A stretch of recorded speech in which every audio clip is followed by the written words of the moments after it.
면역력이 떨어지기 쉬운 겨울철. 비타민C가 풍부한 제철과의 섭취가 어느 때보다 중요한데 겨울철 과일의 대명사로 귤을 빼놓을 수 없다. 과육부터 껍질까지 버릴 게 하나도 없는 국민과일 귤. 귤에는 비타민C가 풍부하게 들어있어 우리 몸의 면역력을 높여주고 감기 예방은 물론 피로회복에 도움을 줘 겨울철 영양 공급원으로 손색이 없다. 오늘 건강밥상에서는 비타민C의 모고 귤과 함께한다. 한의학에서 귤은 잎, 열매 껍질, 씨 등 모두가 약재로 쓰일 만큼 버릴 것이 없는 과일입니다.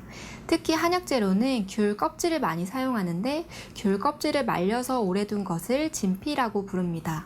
진피는 가래를 제거하고 기침을 막으며 소화기를 보강하고 소화불량을 다스리는 효능이 있어서 평소 호흡기와 소화기의 면역력이 떨어지는 분들에게 많이 사용합니다.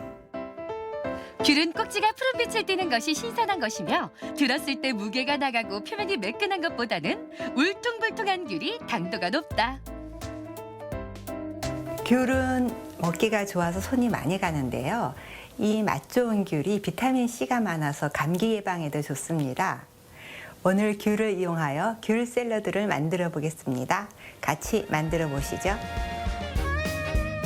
비타민C가 파인애플의 4배, 사과의 8배 이상 들어있는 귤.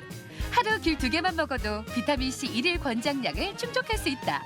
또한 귤에 들어있는 플라보노이드 성분은 체내 유해한 콜레스테롤 수치를 낮춰준다. 오늘의 첫 번째 요리인 귤 새우 샐러드. 먼저 귤을 2개 준비해 껍질을 까놓는다. 그리고 드레싱용 귤은 껍질째 자른 후 손으로 꼭 짜 즙을 낸다. 이어서 양파는 다지고 방울토마토는 반으로 잘라놓으며 레터스와 브로콜리도 적당한 크기로 잘라놓자. 보통 귤은 손쉽게 잘 까지는데요. 또 혹시 딱딱해서 잘 안 까지는 귤은요, 뜨거운 물에 한번 담갔다 꺼내시면 손쉽게 까지고요. 귤 껍질 속의 흰 부분도 벗겨내지 마시고 꼭 드셔야 됩니다. 소화의 효소를 돕는 팩틴이 풍부합니다.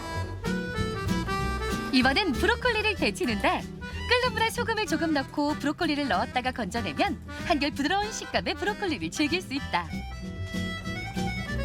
이어서 프라이팬에 기름을 두르고 방울토마토, 귤을 짧은 시간 안에 볶아준 다음 껍질에 벗긴 새우는 충분히 익혀준다.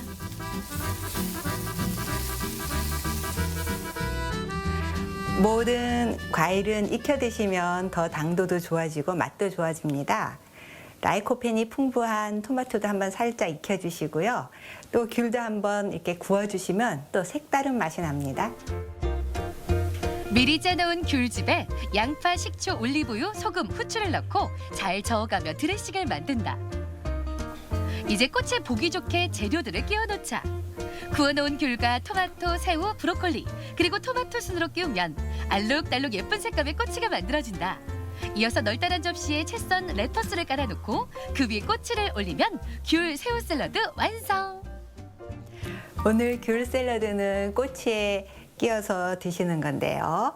오늘처럼 이렇게 양상추나 또 양배추를 깔고 같이 드시면 한 끼 식사로도 거뜬합니다. 귤의 색다른 변신 귤 새우 샐러드. 새콤달콤한 귤, 탱글탱글 토마토, 그리고 고소한 새우까지 맛과 영양이 입안 가득 굴러들어오는 환상의 핑거푸드다. 귤 껍질 버리시잖아요. 우리 어렸을 때는 많이 말려서 차로도 끓여 드셨는데 이 귤 껍질에도 영양소가 많이 있습니다. 오늘 이 좋은 귤 껍질을 이용하여 귤 추러스를 만들어 보겠습니다. 같이 만들어 보시죠. 알맹이부터 껍질까지 버릴 게 하나도 없는 귤. 귤 껍질의 하얀 부분에 있는 히스페리딘 성분은 비타민 흡수를 돕고 혈관을 튼튼하게 해 동맥경화나 심혈관계 질환 예방에 도움을 준다. 오늘의 두 번째 요리인 귤 추러스에는 귤 알맹이가 아닌 껍질을 이용하는데 먼저 끓는 물에 소금을 넣고 귤 껍질을 살짝 데친다. 이렇게 하면 껍질에 남아있는 농약이나 불순물을 제거할 수 있다.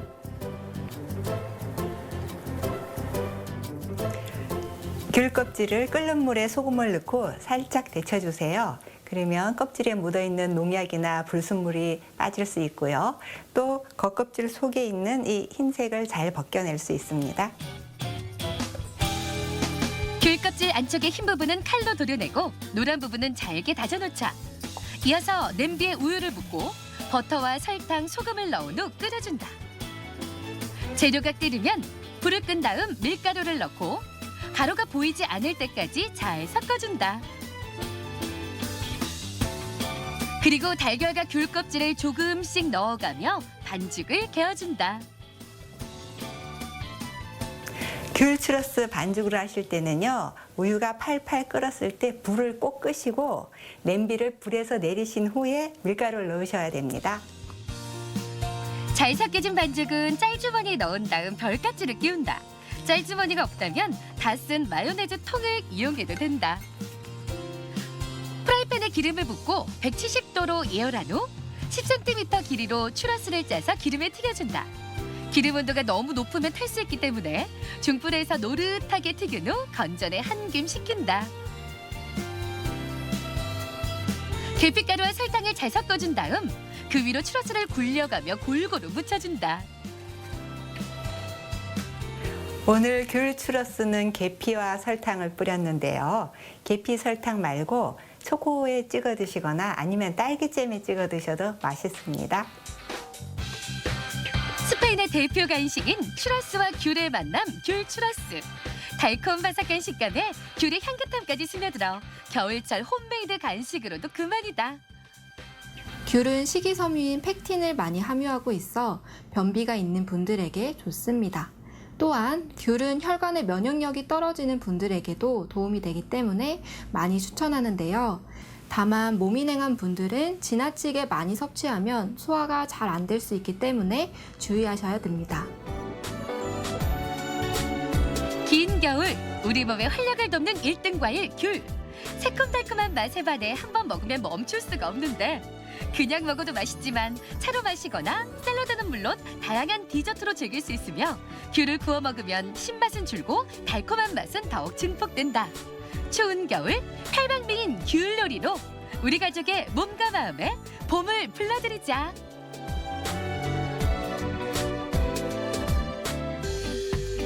건강 플러스 인사드립니다. 안녕하세요. 김경섭입니다. 안녕하세요. 임보라입니다. 겨울철은 대기가 건조하기 때문에 우리가 물건을 만지거나 악수를 할 때 유독 정전기가 잘 생기죠. 그런데 남보다 정전기가 더 많이 나타난다면 혹시 내 피부가 건조해서 그런 건 아닌지 한번 살펴볼 필요가 있다고 하죠. 그렇습니다. 이 수분은 전기를 중성화시켜서 정전기를 예방하는 효과가 있다고 하는데요. 피부가 촉촉하게 유지될 수 있도록 보습에 힘써주시면 좋겠죠. 네, 그리고 머리를 감은 후에도 에센스를 발라서 머리카락에 충분히 수분을 공급해 주는 게 필요합니다. 또한 유독 정전기가 잘 생기는 옷이 있다면 잠시 욕실에 걸어놨다가 습기를 적당히 머금게 한 이후에 입는 게 더욱 좋다고 하네요. 네. 자, 춥고 건조한 겨울철, 적절하게 수분 공급도 신경 쓰시면서 더욱 건강하게 보내셨으면 좋겠습니다.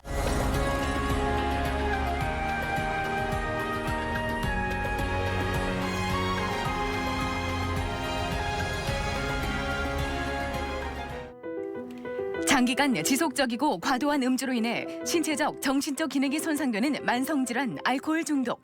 현재 우리나라의 알코올 의존자는 전체 국민의 10%, 알코올 남용자는 20%에 달하는 것으로 추정되지만 의지나 습관의 문제로 치부해 치료를 받지 않는 경우가 많다. 알코올 중독이란 한마디로 술을 조절하지 못하는 뇌의 질병 상태인데요.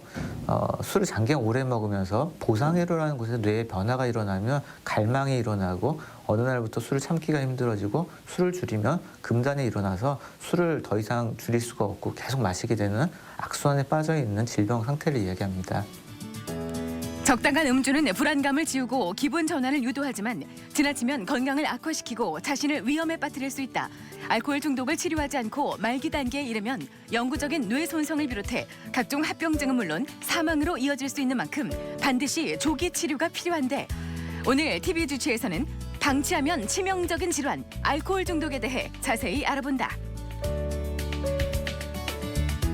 네, 우리나라는 아시아에서 술 소비량이 많은 나라 중에 하나인데 때문에 알코올 중독 유병률도 높습니다. 하지만 알코올 중독에 대한 선입견 때문에 진료와 치료를 미루는 경우가 많이 있다고 하죠. 그렇습니다. 하지만 이 알코올 중독 같은 경우에는 개인의 의지로 개선하기가 굉장히 어렵습니다.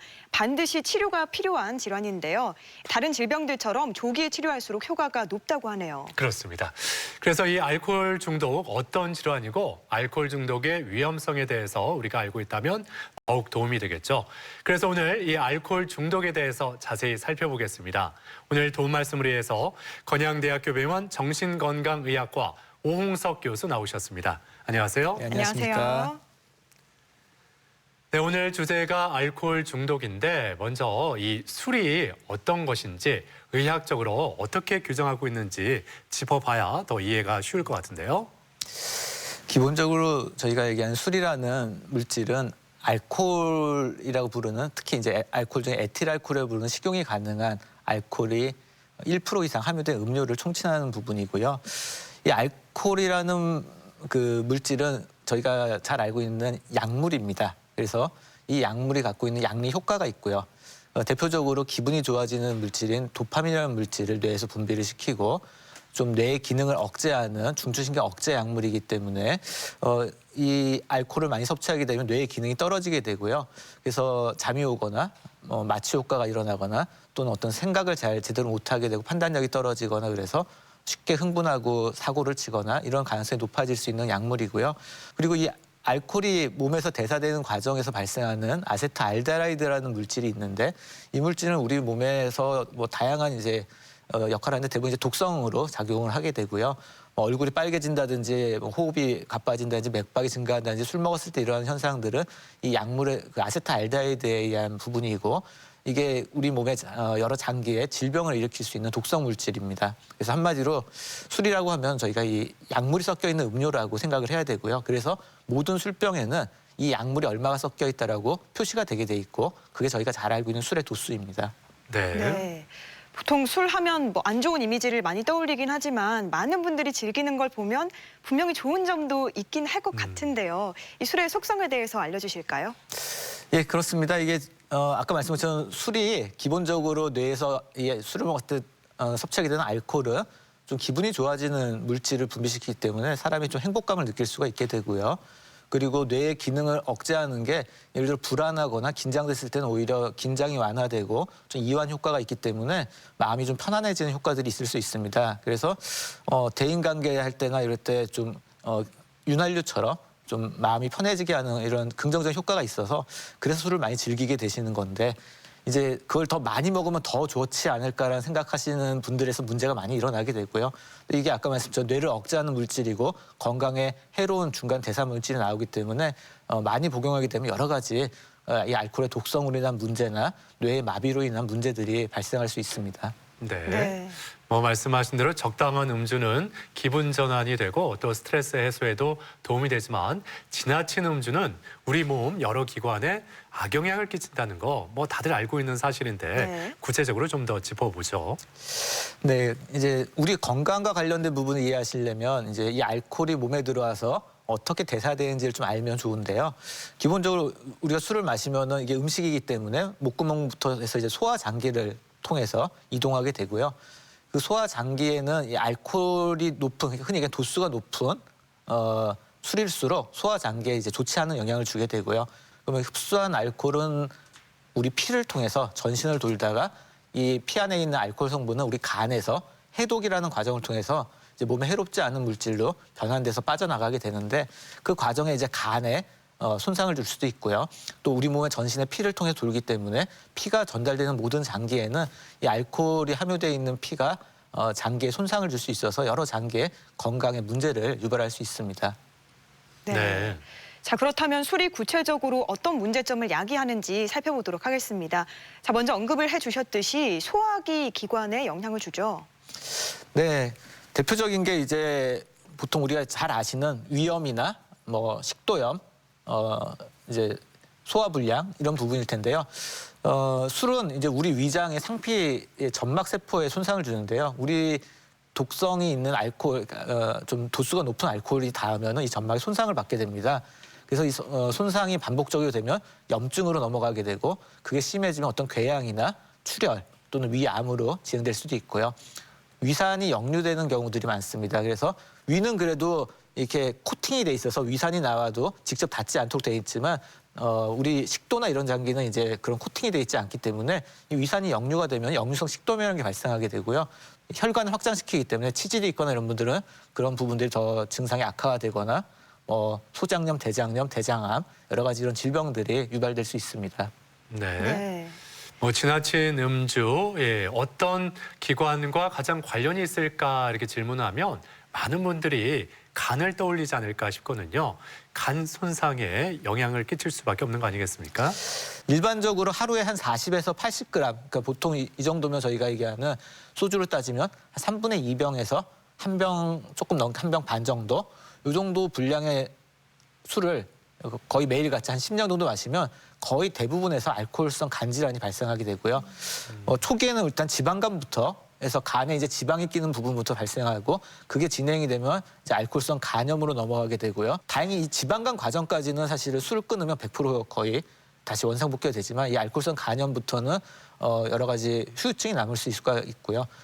제일 대표적인 게 이제 간경화인데 이런 간경화는 한번 발생하면 원상복귀가 힘든 비가역적인 질환이고 과음하시는 분 중에 거의 8에서 20% 정도니까 상당히 유병률이 높은 질환이고요. 굉장히 많은 그 합병증이 발생하고 간경화 발생하면 5년 생존율이 40% 정도밖에 안 될 만큼 생명이 위험할 수 있는 그런 질환으로 발전할 수가 있습니다. 네. 네. 자, 그런가 하면 이 지나친 음주가 우리 심장에도 해로울 수 있다고요? 네, 이 부분이 약간 우리가 이제 오해가 있는 부분들이 있는데요. 간혹 이제 붉은색 레드 와인이나 이런 걸 먹으면 심장병 예방 효과가 있다 이런 얘기들을 이제 언론에서도 나오거든요. 네. 실제 소량의 알코올은 음주 자체가 이제 알코올이 혈관을 확장시키기 때문에 혈액순환 개선 효과를 좀 가져올 수가 있거든요. 그래서 심장병 예방 효과가 있을 수 있습니다. 아주 소량에서는. 하지만 그 양은 미세하고요. 실제 연구를 보면 대부분 이제 J커브라 그래서 술을 전혀 먹지 않는 분들보다는 술을 조금 먹는 사람들이 심장병이 적다라는 연구들이 있는데 사실 그 부분은 술을 안 먹는 분들이 오히려 몸이 안 좋기 때문에 술을 안 먹을 가능성이 있고 한두 잔 먹는 분들은 원래 건강했던 분들이 가능성이 높기 때문에 술을 한두 잔 먹어서 심장병이 낮아졌다고 보기는 사실 어려울 수도 있고요. 네. 근데 확실한 건 술을 하루 6잔 이상 마시는 분은 심장병에 의한 사망률이 급격히 올라가고요. 대부분 부정맥이 오거나 알코올성 심부전증에서 심장이 굉장히 커지는 현상이 일어나거나 심근경색, 심장마비 이런 것들이 일어나서 돌연사를 하실 수가 있고요. 자, 그렇다면 이제 본격적으로 술과 정신 건강에 대해서 살펴보도록 하겠습니다. 자, 급성이냐 만성이냐에 따라서 술의 영향력이 달라진다고 하던데요. 먼저 급성인 경우를 좀 살펴볼까요? 예, 급성이라 하면 어느 누구나 오늘 술을 많이 먹으면 일어나는 현상을 말하고요. 보통 그런 걸 저희가 이제 급성 중독 상태라고 얘기하는데 술에 만취했을 때 보이는 모습인 거죠. 그래서 뇌의 기능이 떨어지기 때문에 정상적인 생각을 못하게 되고 판단력도 떨어지고 집중력도 떨어지고 기억력도 떨어지고 그런 게 심해지면 필름이 끊어질 수도 있고요. 우리가 술 취하면 중심을 못 잡고 비틀거리게 되고 자꾸 넘어지게 되고 혀도 꼬이고 말도 잘 제대로 조리 있게 못하게 되고 어떤 분들은 울고불고 이렇게 감정 조절이 안 되는 분들도 있고요. 우리가 평소에 보이지 않을 여러 가지 이상 현상들이 일어나는 거기 때문에 어떤 사고가 일어날 가능성이 매우 높습니다. 네. 네. 근데 보통 술을 마실 때 어느 정도까지 마셔야 내 몸에는 해가 되지 않을까 이런 점이 궁금한데 그 체액 내의 그 알코올 비율이죠. 네. 혈중 알코올 농도에 대해서 알아두면 도움이 되지 않을까 싶은데요. 네, 맞습니다. 일반적으로 저희가 술에도 술 안에 알코올이 얼마가 들어있다 이제 도수라고 얘기했던 것처럼 우리 몸 피 안에 알코올이 얼마나 들어와 있냐라는 거를 혈중 알코올 농도라고 저희가 표현하게 되고요. 혈중 알코올 농도 보통 우리가 취했다고 하는 기준은 보통 0.1 정도를 넘어가면 일반적으로 취했다고 보게 되는데요. 그 음주량은 보통 소주 한 3분의 2병에서 좀 많이 먹는 한 병 정도 수준인데 이 정도 되면 벌써 정신 상태, 어떤 정신의 기능이나 신체 기능에 문제가 발생해서 어떤 기억력이나 집중력이 떨어지기 시작하고 어떤 운동 기능도 떨어지기 시작하고요. 한 0.2 정도, 보통 소주 한 병 반에서 2병 정도 마시게 되면 필름이 끊어지거나 여러 가지 아까 말씀드렸던 그 주사라고 부르는 여러 가지 현상들이 일어날 수가 있습니다. 계속해서 알코올이 몸에 들어오면 뇌의 기능을 떨어뜨린다 이렇게 말씀을 해주시고 있는데요. 자, 그렇다면 뇌가 각 영역별로 어떤 영향을 받는지도 궁금합니다. 많이 문제가 되는 게 이제 흔히 전두엽이라고 부르는 우리 뇌의 전 앞쪽에 있는 부분이 흔히 사람이 얘기하는 이성이라고 하는 부분이고요. 우리 어떤 욕망이 오거나 뭐 화가 나도 우리는 이성이 있기 때문에 이제 그거를 제어하고 참을 수가 있는데 술을 먹으면 이 전두엽의 기능이 떨어지기 때문에 자꾸 어떤 사고를 치게 되는 어떤 욕구가 올라왔을 때 그걸 참기가 힘들어지는 부분이 생길 수 있고요. 그 외에도 다양한 영역의 그 뇌의 기능들에 술은 영향을 주게 되는데 개인차가 있기 때문에 어떤 사람은 특히 이 영역의 기능이 떨어지는 분들이 있습니다. 그래서 흔히 얘기하는 사람마다 술 먹었을 때 나오는 모습이 좀 달라지고 주사가 달라지는 거고요. 그러니까 술을 마시다가 좀 많이 마시면은 필름이 끊기기도 하는데 이 필름이 끊긴다는 거 의학적으로 어떤 상태를 말하는 걸까요? 해마라고 하는 부위가 있습니다. 뇌에는 이게 진짜 그 해마처럼 생겨서 해마라고 부르는데요. 이 해마는 기억을 저장하는 뇌 부위입니다. 컴퓨터에도 뭔가 이렇게 입력을 하고 나면 저장을 눌러야지 다음에 그 내용을 볼 수 있는 것처럼 우리 뇌에서도 지금 이렇게 얘기하는 부분들이 뇌에서 저장이 일어나야 좀 이따가 그 기억이 떠오르는데요. 필름이 끊어졌다는 거는 기존의 기억들은 나오기 때문에 이렇게 대화를 다 하고 있습니다. 근데 저장이 되지 않는 거죠. 술을 장기간 자주 먹는 분들이 해마에 손상이 오면 치매로 넘어갈 수도 있습니다. 네. 자, 건강 플러스 오늘 이렇게 알코올 중독에 대해서 알아보고 있는데 그럼 병원을 직접 찾아가서 알코올 중독 진단과 치료법에 대해서 살펴보겠습니다. 화면으로 만나보시죠. 알코올 중독은 음주에 대한 조절 능력을 상실한 뇌 질환이다. 중독 상태에 이르면 술로 인해 몸만 망가지는 것이 아니라 뇌 구조도 변화하며 더 나아가서는 신경 퇴화를 유발할 수 있다. 따라서 치료 시기가 늦어질수록 회복이 어려우며 스스로의 의지만으로 술을 끊는 것은 거의 불가능하게 된다. 네, 오늘 병원에 어떻게 찾아오시게 되셨어요? 제가 술을 자주 마시는데 그것 때문에 좀 걱정이 돼가지고 찾아왔습니다. 네, 술은 어느 정도 빈도로 어느 정도 양을 드시나요? 일주일에 한 4-5번 정도 먹는데 한 번 먹을 때마다 소주 1병에서 2병 사이로 먹는 것 같아요. 술 드시는 걸로 인해서 어떤 좀 문제가 있으신 거예요? 술을 마실 때마다 필름이 끊기는 것도 있고 체력도 많이 약해지고 그리고 건강검진 받을 때도 결과가 안 좋게 나와서 그것 때문에 걱정하고 있었어요. 흔히 필름이 끊긴다고 말하는 블랙아웃 현상은 뇌에서 보내는 이상신호로 기억력을 담당하는 전두엽의 기능을 알코올이 마비시키면서 나타나는데 반복되면 알코올성 치매로 이어질 가능성이 높다. 빈번히 과음을 하다 보면 필름이 끊어지거나 건강에 손상이 올 수 있는데요. 지금 이미 본인 단계에서는 현재 알코올 중독은 아니지만 초기 알코올 중독 전 단계에 건강의 손상이나 필름 끊어지는 경험을 하고 있기 때문에 절주를 해야 되는 상황으로 보이고 병원에서 이용하는 절주 프로그램을 좀 참여해서 같이 변화에 대한 노력을 해보는 게 필요한 상황으로 보입니다. 알코올 중독이 의심되면 알코올 사용 장애를 선별할 수 있는 설문조사가 이루어지는데 음주의 횟수나 음주 양, 음주 습관 등을 묻는 설문조사를 통해 알코올 의존의 정도를 단계별로 진단할 수 있다. 본인이 알코올 중독일까 봐 걱정된다고 하셨는데 지금 어떤 문제들이 좀 있으세요? 요 근래 좀 손이 좀 떨리고요. 식은땀 좀 나고 밤에 좀 잠이 잘 안 옵니다. 그럼 이렇게 술 드시는 것 때문에 가정이나 직장의 문제는 없으세요? 술을 좀 먹고 늦게 귀가하다 보니까 가족들이랑 불화가 조금 있는 것 같고요. 그리고 술을 먹고 다음날 좀 늦게 일어나서 제 시간에 출근을 못했던 적이 몇 번 있습니다. 술을 좀 줄이거나 끊고 싶었을 수도 있을 텐데 잘 안 되셨나요? 이게 습관이 돼서 그런지 한번 입에도 술을 대면 2차, 3차까지 꼭 가게 되고 계속 좀 어려웠던 것 같습니다. 알코올 중독은 음주 조절 능력의 상실과 술에 대한 집착으로 가정이나 직장에서 많은 문제를 일으키게 되는 만성적인 질환이다. 또한 우울증이나 불안 장애를 일으키거나 악화시키는 원인이 될 수 있는 만큼 반드시 치료가 필요하다. 지금 단계에서 술을 줄이는 건 본인 입장에서 거의 성공 확률이 없기 때문에 술을 끊으셔야 될 것 같고요. 건강에도 여러 가지 문제가 발생하고 있기 때문에 피검사, 머리 MRI 검사, 기타 여러 가지 건강 검진을 같이 받아보셔야 될 것 같고요. 근데 술 끊는 게 현재 금단 증세는 굉장히 어렵기 때문에 입원 치료를 하시길 권해드리고 다양한 약물 치료랑 술 끊는 데 도움되는 저희 교육을 받으셔서 좀 술을 끊고 한번 변화를 해보시기를 권해드리고 싶습니다. 알코올 중독의 경우 개인의 노력만으로는 절주나 금주가 쉽지 않기 때문에 전문가의 치료를 받아야 한다. 치료 의지가 없는 환자에게는 동기부여 상담을 통한 동기 강화 치료가 필요하며 음주로 발생한 위염이나 간 기능 이상 등의 증상이 있다면 약물 치료를 선행해야 한다. 또한 음주 충동을 억제하기 위해 항갈망제나 항우울제와 같은 약물을 금주 보조제로 사용할 수 있다. 이 병의 특성이 만성 진행성 질병이기 때문에 시간이 가면 갈수록 점점 심해지는 경과를 보게 되고 가면 갈수록 치료가 어려워지고요. 또 본인의 의지나 치료 의지나 이런 부분들이 중독이 진행돼서 더 낮아지게 됩니다. 그래서 초기에 치료하지 않으면 대부분의 경우는 치료율도 낮아지고 다양한 만성 후유증에 시달리게 됩니다. 알코올 중독은 스스로 마음만 먹으면 해결할 수 있다는 생각 때문에 치료를 미루는 경우가 많다.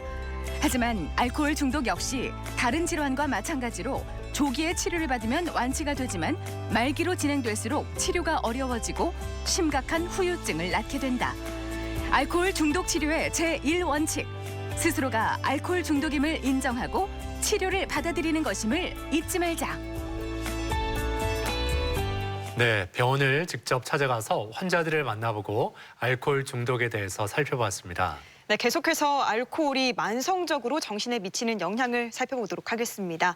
앞서 급성을 설명해 주셨는데 만성이 되면 어떤 문제가 생길까요? 이제 장기간 술을 마시는 게 수년 이상 지속이 되게 되면 우리 뇌의 변화가 일어나게 됩니다. 이제 알코올의 물질이 뇌에 작용하는 약물이기 때문에 약물 효과가 계속 반복되면은 우리 뇌는 변화가 일어나는데요. 잠을 제대로 잘 못 자게 되는 수면 장애가 잘 일어나고요. 또 우울증이나 불안 장애가 유발될 수도 있습니다. 심각한 정신질환이 유발되는 경우들도 간혹 있고요. 흔히 제일 저희가 걱정하는 부분이 알코올에서 이제 술을 끊지 못하게 되는 술을 조절하는 능력이 사라진 알코올 중독이라는 질병이 오기도 하고 성격 변화가 따라오는 경우도 많고요. 치매로 넘어가는 경우들도 있기 때문에 사실 만성적으로 과량의 알코올을 반복적으로 섭취하게 되면 우리 뇌에는 굉장히 심각한 질병들이 많이 일어나게 됩니다. 네. 이렇게 지속적으로 술을 마셨을 때 나타날 수 있는 알코올 중독 증상 중에 수면 장애라는 게 있었는데, 자, 일단 우리가 잠이 오지 않으면은 술을 찾는다 이런 분들 많이 계신데 이런 건 어떻게 바라봐야 될지. 예. 아까 말씀드린 것처럼 기본적으로 알코올은 뇌를 억제하기 때문에 수면 효과가 있습니다. 잠이 잘 오게 만드는 거죠. 근데 문제는 잠을 들게 하는 데는까지는 효과가 있는데 잠을 깊게 자게 만들지는 못합니다. 술을 먹고 잠이 드는 거는 빨리 잠이 들게 만들 수는 있고 뇌가 이제 억제돼 있어서 이제 잠드는 그 상황들은 유지가 될 수 있지만 깊은 수면이 적어지고요. 그래서 나중에는 조각잠을 자게 되고 자고 일어나도 별로 개운하지가 않게 되고요.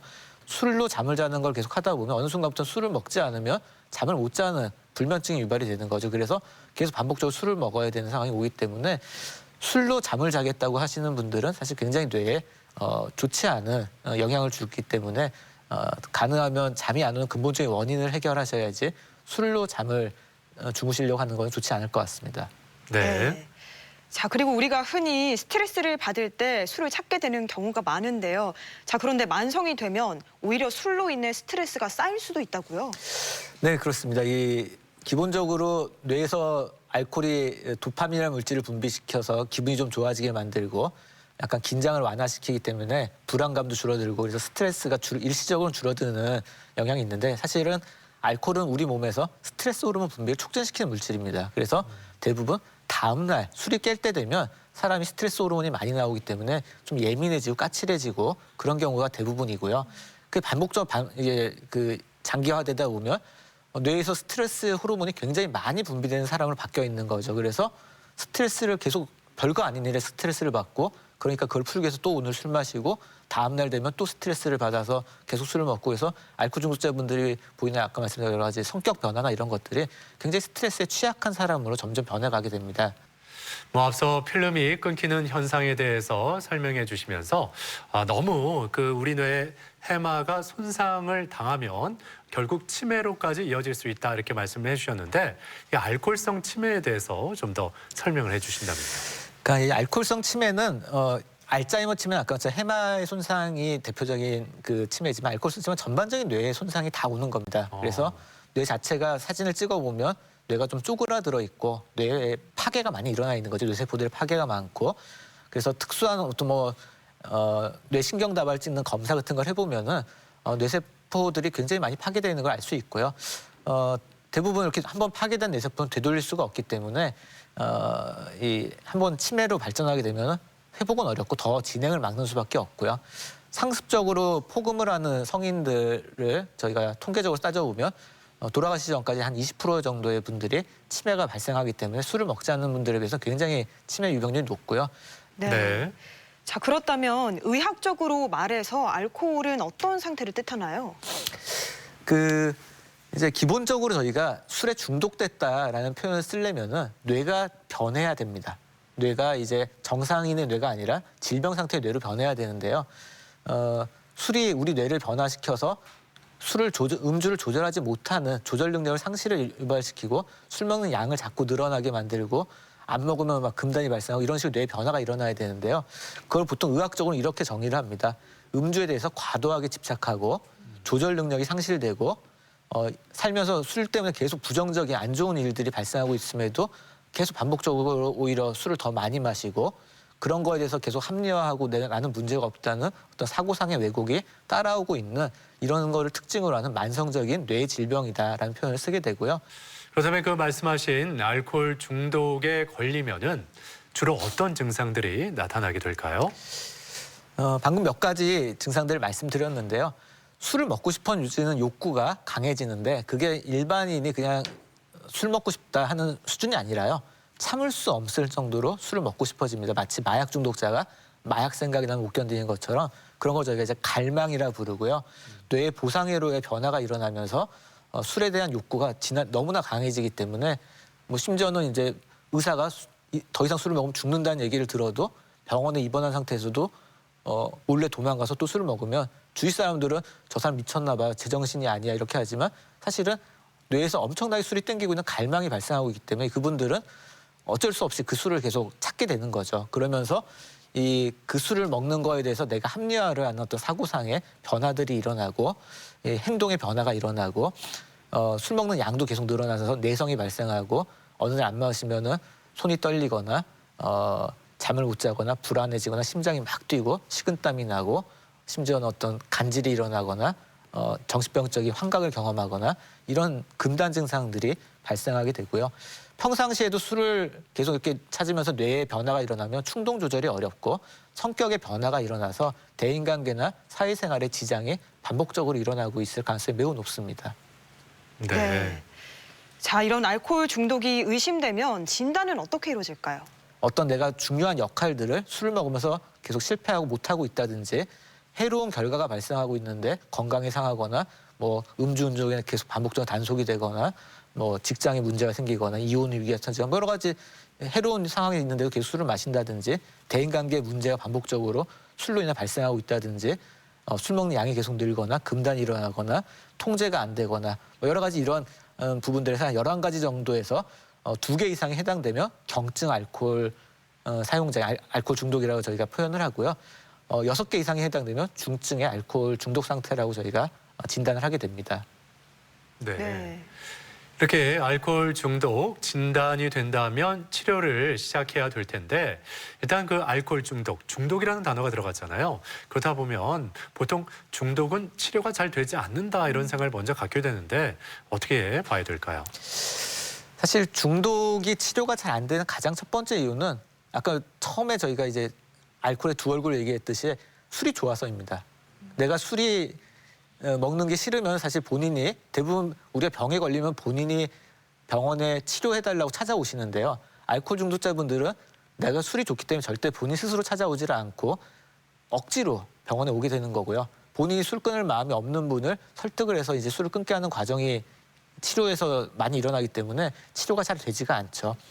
특히 이게 만성화가 돼서 오는 분들이 많기 때문에 초기 단계는 그래도 좀 치료가 수월할 수 있는데 대부분 우리나라에서는 웬만큼 술을 많이 드셔도 이 정도는 뭐 사회적으로 용납이 되다 보니까 알코올 중독 초기 단계에 병원을 찾아오는 경우는 매우 드물고요. 흔히 얘기하는 아주 말기 알코올 중독 상태가 돼야 병원에 오기 때문에 치료가 쉽지는 않습니다. 술을 많이 못 먹으면 알코올 중독이 될 수가 없습니다. 주량의 소주 뭐 3잔, 4잔인 분이 알코올 중독되는 경우가 없기 때문에 소주를 서너 병씩 마실 수 있는 주량이 돼야 되고 그것부분도 대부분 윗대에서 물려받는 체질이고 이런 타고난 체질적인 부분 또 술을 장기간 먹으면 내성이 발달하고 금단이라는 있으면서 체질의 변화가 일어나게 되는데 이런 부분은 사실 약물학적 치료밖에 안 되고요. 그 외에 심리적인 부분에 대한 어떤 상담 치료나 어떤 인지행동 치료, 동기 강화 치료 뭐 여러 가지 이런 치료도 필요하고 가정 내에서도 알코올 중독자분들은 굉장히 외롭고 고통스럽게 지금 가족들한테 미움받고 이렇게 있는 상황이면 출생각이 더 나겠죠. 그래서 가족도 변화가 일어나야 되고 그래서 가족 치료 여러 가지 이런 복합적인 치료가 동반이 돼야 되기 때문에 생각보다 치료 성공률이 다른 병에 비해서 높지가 않아서 아마도 처음에 얘기하셨던 알코올 중독자 잘 치료가 되지 않는다 이런 얘기를 하셨지만 사실 이런 복합적인 치료를 할 경우에는 상당히 많은 분들이 알코올 중독에서 벗어나서 회복이 되십니다. 네. 네. 어렵사리 치료를 했다고 해도 이 치료가 끝나서도 재발할 위험이 높기 때문에 방심을 하면 안 될 것 같아요. 자, 이에 따라서 좀 평소에 지켜야 할 음주 지침이 있다고요? 기본적으로 절주라는 게 결국 술을 줄여서 마시자는 거고요. 그리고 술을 마시면서 내가 혹시나 지금 취하고 있는지 내가 술 취하면서 뭔가 뭐 말이 꼬이거나 비틀거리거나 뭐 내 생체적인 반응의 변화가 일어나거나 이런 게 있는지 잘 살펴보고 그리고 특히 뭐 음주운전처럼 한두 잔만 먹더라도 내가 남에게 피해를 줄 수 있는 경우도 있기 때문에 내 행동에 대해서 책임을 지고 이런 부분들에서 한마디로 잘 술을 줄여서 살펴보면서 내 행동에 대해서 책임을 지려고 하시는 게 사실은 어떻게 보면 알코올 중독을 예방할 수 있는 그런 방법이 아닐까 싶습니다. 네. 네.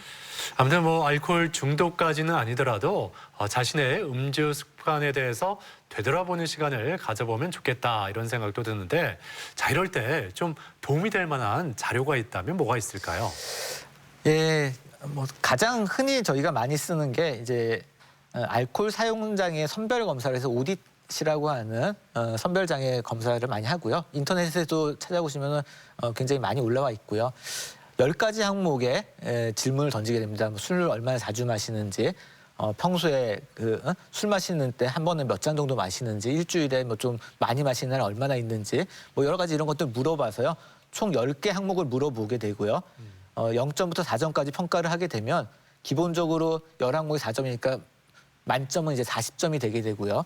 근데 사실은 이 40점을 맞았다는 건 굉장히 심각한 거죠. 그러니까 그렇죠. 이건 예. 점수가 낮을수록 좋은 거고요. 한 10점까지 이하의 남성분들은 정상 음주이기 때문에 별 문제가 없으신 거고요. 근데 그 점수가 더 높게 올라가서 10점이 넘어가거나 여성분들은 6점이 넘어가면 벌써 음주 문제가 이제 습관성의 음주자가 되기 때문에 지금 당장 아니지만 나중에라도 음주로 인한 문제가 발생할 위험이 있는 거고요. 만일 20점 이상 남성분이 나오거나 여성이 10점 이상 높아지면 사실 이미 내가 알코올 중독 단계의 어떤 음주 문제가 있는 거 아닌가에 대해서 한 번쯤 의심을 해보고 좀 전문가를 만나보시거나 주위에 도움을 청하시는 게 필요할 수도 있는 그 정도 수준이라고 생각이 됩니다. 네. 네. 자, 그렇다면 내 음주 습관에서 만약에 파란불이 들어왔을 경우에는 좀 안심을 해도 되는 건가요? 무조건 다 파란불이라고 괜찮다고 할 수는 없고요. 대부분의 건강한 분들은 이 정도 음주는 괜찮지만 일부 좀 약을 드시는 분들, 여성 임신을 했거나 또 노인분들, 운전을 해야 되거나 중요한 어떤 업무를 해야 되는 분들은 아예 이런 그 소량의 음주도 안 하시는 게 나은 상태도 있을 수 있습니다. 네. 네. 자, 그리고 노란불이 이 위험 음주군에 속하는 경우인데요. 그럼 노란불일 경우에는 어떻게 하면 좋을까요? 일단 기본적으로 과음을 상습적으로 하시는 분들이기 때문에 좀 술을 줄이실 필요가 있는데 이 술 줄이는 게 생각보다 쉽지가 않거든요. 그래서 이 습관성이 있기 때문에 술을 줄이려면 구체적으로 본인이 어떤 목표를 세우고 이 술을 줄일 수 있는 방법들을 좀 고민을 해보셔야 되는데요. 일주일에 술을 몇 번 마실 건지 그리고 한 자리에서 몇 시까지 술을 마실 거고 어느 정도 마실 건지를 본인이 직접 적도록 하고 그거를 실제 본인이 실생활에서 얼마나 잘 지키고 있는지 절주 일지를 적도록 해서요. 그거를 한 일주, 2주치를 갖고 와서 잘 지켜질 때와 안 지켜질 때를 봐서 왜 안 지켜지는지 살펴보고 그때에 대해서 같이 이럴 때는 어떻게 하는 게 좋겠다고 상의를 하면서 술을 줄여나갈 수 있도록 같이 노력을 합니다. 그래서 대부분 이런 노력을 하시면은 오디 점수가 아까 말씀드린 10점 이하로 내려가면은 이제 정상 파란불로 다시 돌아가실 수 있는 단계로 보입니다. 네. 네.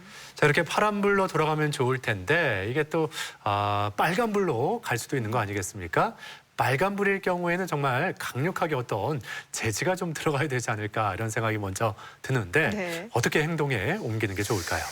맞습니다. 아까 말씀드린 것처럼 빨간불이면 무조건 알코올 중독이라고 판단하기는 어렵지만 최소한 내가 지금 마시고 있는 술, 음주 패턴은 알코올 중독자와 유사하다고 생각을 해야 되고요. 그렇다면 지금 당장이 아니더라도 언젠가는 내가 중독으로 넘어갈 수 있는 굉장히 위험한 상황이라고 생각을 하셔야 되고요.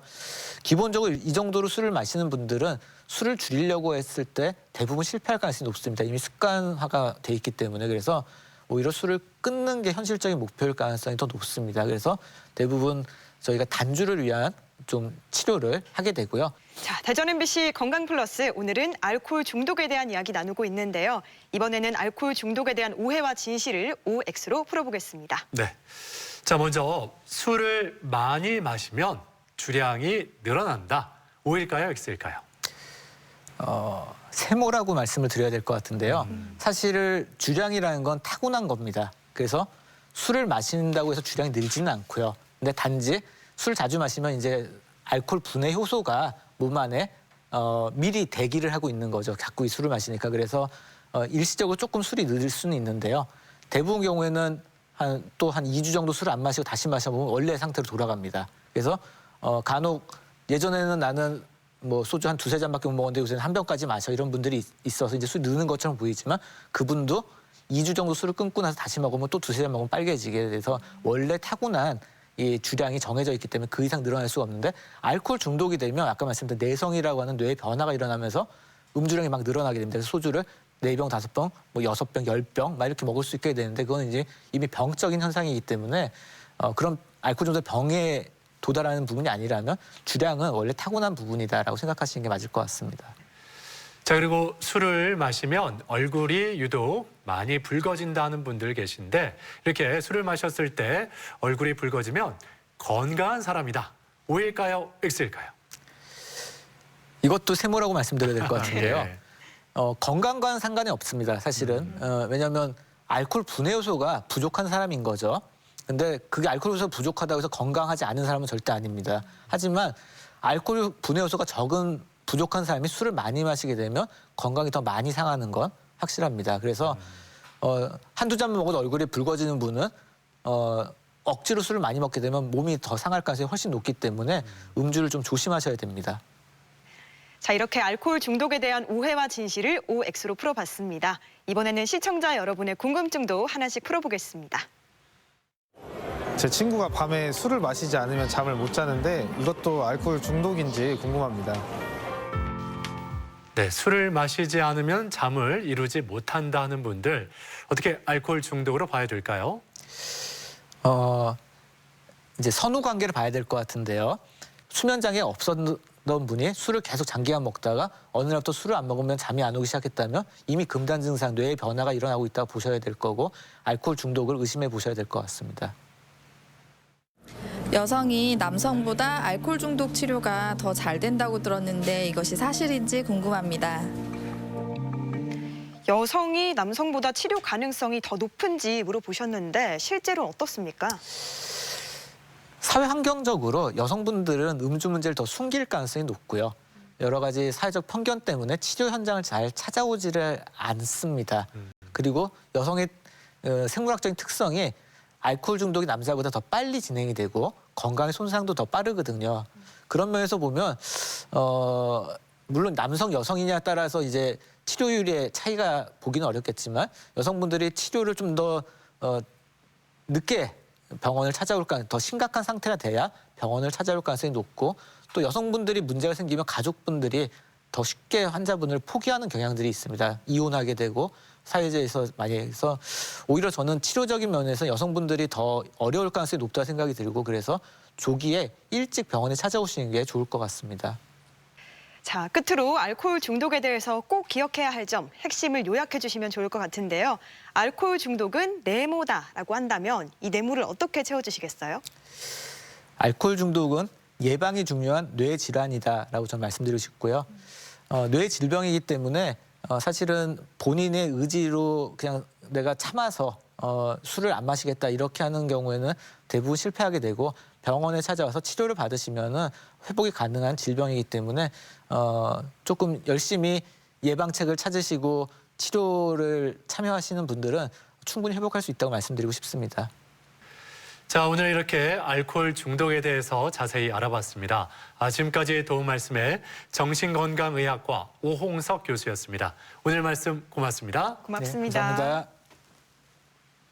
네, 이 알코올 중독 전문가의 도움을 받아서 조기에 치료를 받으면 치료 효과도 높다고 하니까 혹시 지금 알코올 중독 때문에 어려움을 겪고 계신다면 지체 마시고 병원을 꼭 찾으셨으면 좋겠습니다. 그렇습니다. 술은 적당히 마시면 기분 전환에 도움이 되지만 많이 마시면 독이라는 점 꼭 기억해 주시고요. 적정 음주량을 지켜주시면 좋겠습니다. 네, 자 오늘 저희가 준비한 내용은 여기까지입니다. 이번 한 주도 건강하게 보내시길 바라고요. 저희는 다음 이 시간에 다시 인사드리겠습니다. 함께해 주신 여러분 고맙습니다.